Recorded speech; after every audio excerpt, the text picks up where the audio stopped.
Pada hari Senin, 20 Oktober 2025, Jaksa Agung RI Sanitiar Burhanuddin secara resmi menyerahkan uang sitaan sebesar Rp13,2 triliun kepada Menteri Keuangan Purbaya Yudi Sadewa di Gedung Kejaksaan Agung, Jakarta.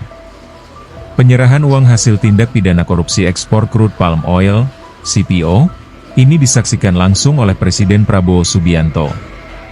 Uang sitaan tersebut merupakan hasil dari tindak pidana korupsi yang dilakukan oleh beberapa korporasi besar, yakni Wilmar Group, Musimas Group, dan Permata Hijau Group, terkait pemberian fasilitas ekspor CPO dari tahun 2021 hingga 2022. Jaksa Agung Sanitiar Burhanuddin menyampaikan bahwa uang sitaan ini adalah bagian dari aset yang disita dari 3 grup korporasi yang terlibat dalam kasus tersebut.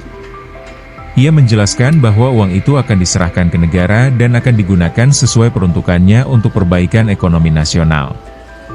Penyerahan uang ini merupakan langkah penegakan hukum yang penting dalam memulihkan kerugian keuangan negara akibat korupsi tersebut.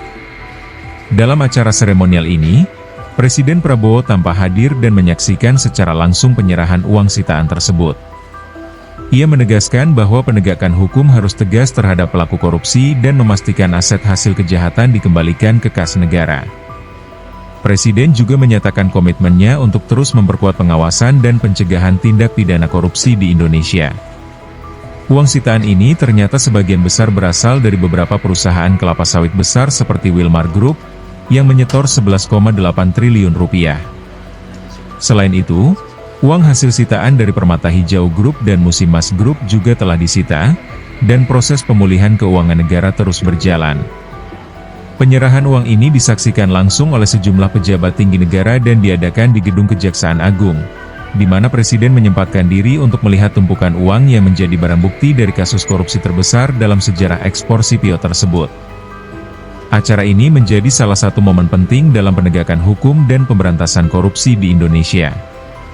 Kasus ini juga menimbulkan semangat baru dalam upaya memberantas korupsi dan menegakkan keadilan bagi rakyat.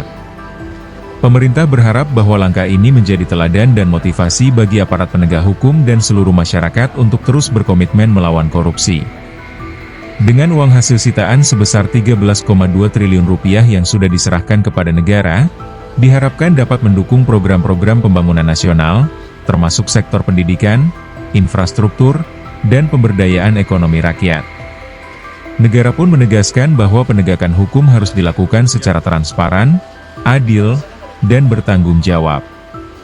Penyerahan ini menandai momentum bagi bangsa dalam memperkuat sistem hukum dan memastikan bahwa seluruh aset hasil kejahatan dapat digunakan untuk kemakmuran masyarakat Indonesia secara luas. Ini adalah langkah nyata dalam memerangi korupsi dan mewujudkan Indonesia yang bersih dan maju.